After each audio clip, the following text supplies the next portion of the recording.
Maayan Sella, VP Demand Gen of Pentera. I am so excited to have you with me. Thank you for joining me and indulging me. I know this is going to be a really fun conversation about something that is very close to both our hearts. Thank you for having me, Billy. I'm excited. Oh, I know you are, because I wouldn't want to be in your shoes. And I'll tell you why. You've got somewhere between 3,000 to 3,000 other cybersecurity companies competing for the budget. And it's your job to make sure that they choose Pentera instead of other. What's going on? How do you start to compete in such a market? It just seems like mission impossible before you've even started. Yeah, it is, and it's interesting because it just gets bigger and bigger. Um, I think 6 years ago it was half the number of companies, so Easily.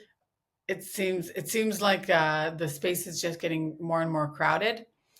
I think, in the end, it's about A, getting to the point, and B, standing out, being creative in any way possible.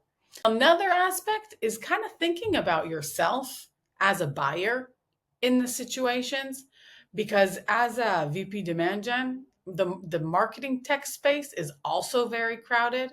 Mm-hmm. I get a lot of outreaches for lots of technologies. Yeah. And often I think, how would I want to be treated? How would I want to be outreached to? What speaks to me?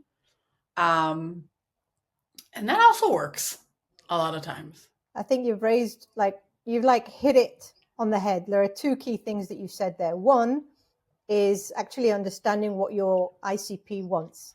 And I had a recent discussion with Yoel Noel, who was all about sort of like marketers today are not going out to meet their ICP. So how on earth are they going to know how to market to them if they don't even have one conversation with them? And with all due respect to our friend ChatGPT, it can't Yeah. replace speaking to the client. So I agree with you that sort of like round one, you have to speak to your ICP. You have to understand what their pain points are, and their pain points aren't static. It's not as if, if all of them are concerned about the next cybersecurity threat, then that's the same threat for everybody at any given day, from any given, position or any given endpoint. It's not the same. It's not static. Yeah, it really isn't. It changes between the verticals. It changes between sizes of companies. It changes between people. In the end, if I'm new at my position, if I've been there for 20 years, if I'm looking for my next opportunity, if I'm a family person, if I'm not, there are all kinds of aspects to how you make decisions. And it's about, of course, you need to find some kind of rule of thumb, because you can't actually speak to Or every person segment to in the the nth world, degree. Yeah. but you do need to provide the value as soon as possible, Mm-hmm. without go kind of beating around the bush, and just speaking about these threats that are so Yeah. called interesting. Yeah. But then, I mean, so, okay, fine. So let's say that we get to a place where all of marketers are meeting their ICP and as often as possible, and that's fine. They understand their pain points. I still see, so many boring, boring blue screens, black screens, white text, just all looking the same. I call it the blue screen of death. They all, like tack, tack, tack, tack, tack. They all look the same. If you put your finger over the logo, you cannot tell these companies apart. And I've got a theory about that, why that is. But as a marketer working in cybersecurity, you've met all of your peers. You've met sort of like the people behind those websites. And it's not a website. Yeah, It's the creative I identity. How do they get there? I would argue that the people who are building those websites haven't necessarily spoken to the ICP, or even if they have, they weren't really listening beyond kind of the security challenge that they're facing. And what do I mean by that? In the end, we're all people. We have Yeah. interests. We like to laugh. We We like have to cry. personalities. We have personalities. We have hobbies, and um, and you can touch on these things. I actually think that it's the problem is usually with the founders and the CEOs. I think that they are usually so conservative in their outlook with regards, which is crazy because they're entrepreneurs on the one hand, yet in the way they are willing to be portrayed, it's like they don't want to be ridiculed, so they don't do anything different. They think that, okay, if it's working for my competitor or this other company in my ecosystem, then it can work for me as well. And they don't want to sort of like take the right of center or even two steps right of center for fear that it's, oh no, it's not going to work and everybody's going to laugh at me. And they take the way they portray themselves and the company brand and the way they look very, very personally. I understand where that comes from. I think that in many beginning startups, you have the founders are um, the technology people, and are the people who drive the company, and the marketing and the, let's say, value prop, and more of the um, emotional side comes much, much later. Yep. And I think that in many times they don't have that person who shows them how it can be done differently. So they go down a road.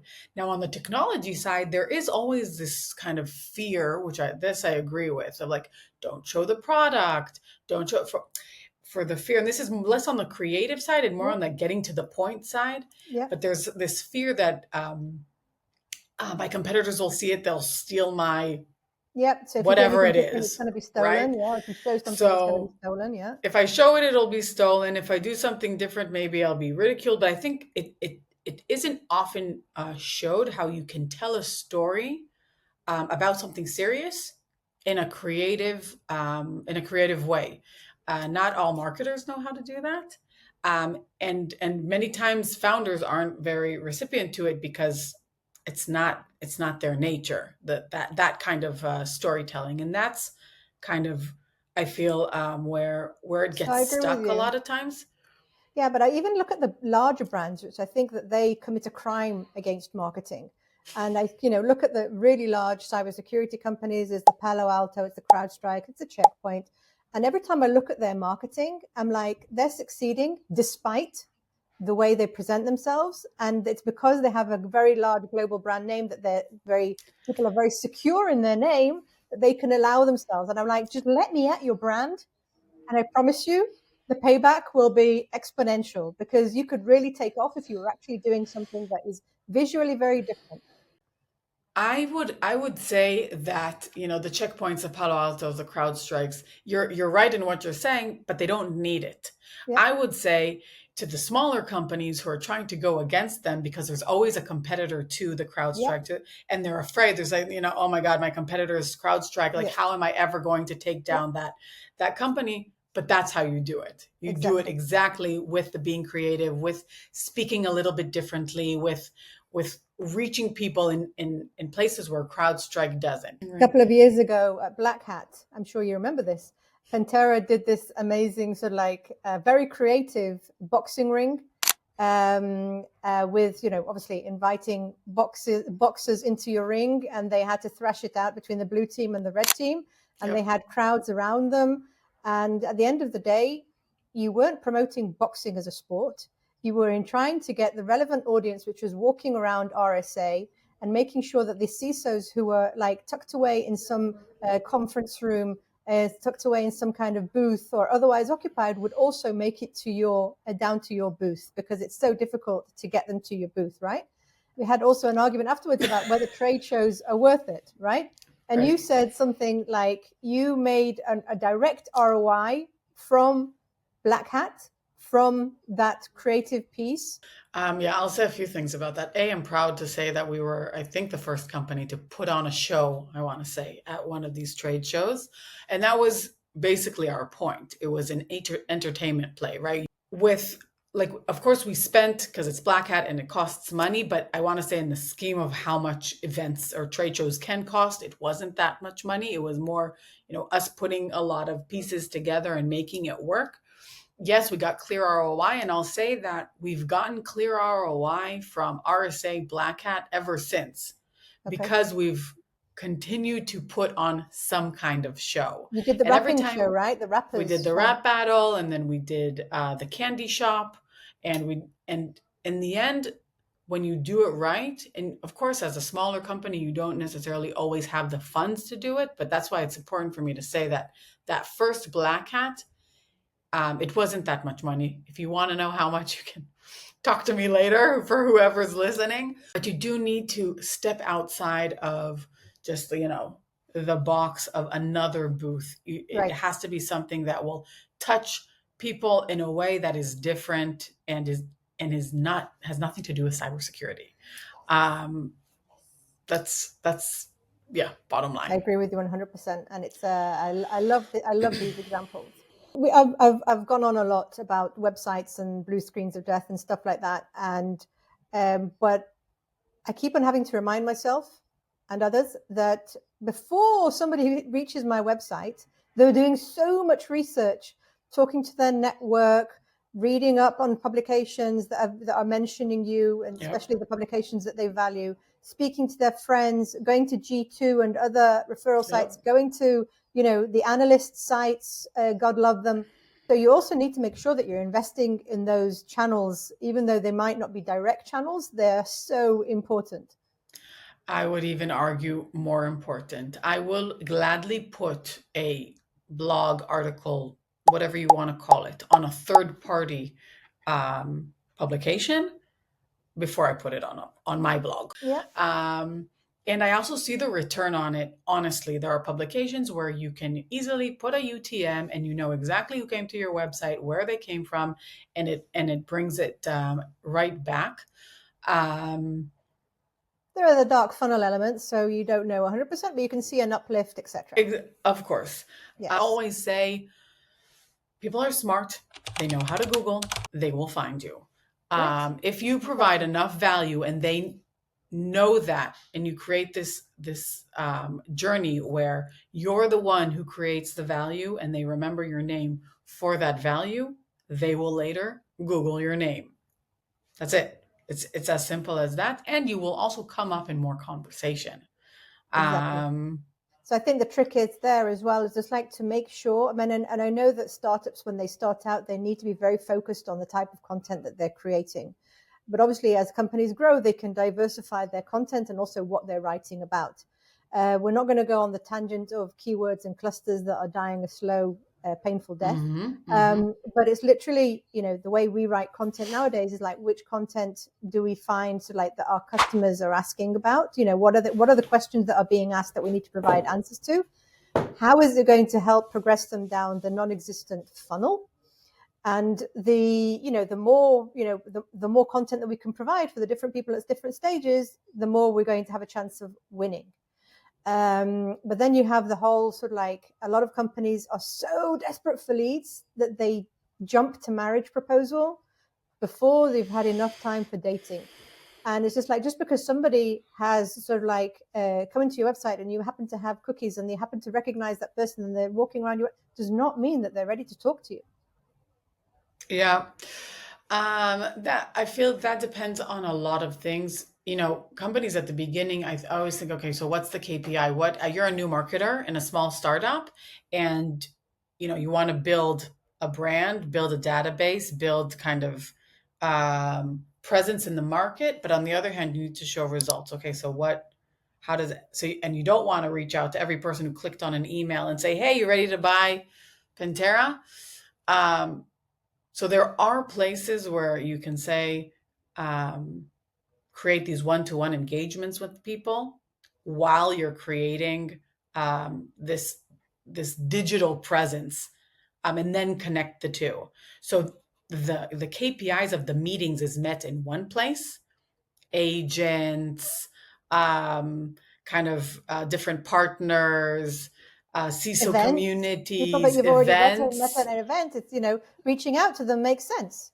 events. And then on the other side, you're creating this digital presence where you can that you can nurture and have people, and then bring the people in when they're ready, and then they come together because not everyone you met at the event is also ready to be reached out to. So, Maayan, You're a pretty experienced marketer. What's getting you excited, or what are you looking forward to trying out in 2025? Ooh. So what if I didn't give you time to prepare? I don't care. No time to prepare. And also, I'm afraid my answer might be a little like saying, what? That's it. But I will say that Pentera has always been kind of industry agnostic. We've been lucky, I will say that way. So we've been, we sell to everyone. This year, we're kind of honing down more kind of in a focused way and taking on, let's say, ABX as a strategy. And it's exciting because we're adding in different technologies, and it's a lot of different processes, and it's making it work in the company. Mm. So it's a challenge, and it's exciting. It's something completely kind of new for everyone. So Do you it'll be get fun. FOMO? Do you get FOMO like everybody else? Technology FOMO? I did have technology FOMO for a little bit. Now I'm like, don't talk to me about technology. I'm not implementing anything. Right. Don't. So maybe the FOMO will come back if you talk to me in a few months or like towards the end of the year. Right now, I'm like, nope. Yeah. Yeah. I'm with you. I hear you. I'm looking forward. Thank you for asking what I'm interested in. Very kind Yes. of you. Billy, why don't you share your take? Yes.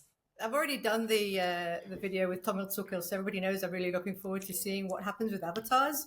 I think that, but it's more because small marketing teams, I think, are the ones who are going to benefit the most out of Yes. working well with avatars. The ones that don't have like a gazillion product managers and multiple people in the marketing team and people who can speak in a local language eloquently. Really interesting to see what we actually do with avatars. Anything else that you would like to say to our dear listeners? Sometimes the things that seem the most irrational are the most rational. Try to go against best practices to see what happens. Best practices are kind of for the crowd strikes, call it. Go with the gut. Practices are for the companies that need to move very, very slowly in order to keep up with their internal processes and with a very long purchasing cycle. For the companies that don't have that luxury, best practices are sort of like you need to be like working a lot more quickly. Yeah. Yeah. Amazing. Maayan. Thank you, Looking Billy. forward to seeing what's happening What? next. And no blue screens of death, please, my friend. None. No blue screens. Not one. No blue screens. We took out all the blue. If you go on our website, there's no blue. Oh my God. I'm going to go on right now. It's all people true. are going to see. What color are you now? Yellow. Go check it out. Go to our website. I'm going to go check it out. Click here. Click here. And if you want some pen testing along the way, Pentera is the way to go. Amazing. As a gift. Thank you.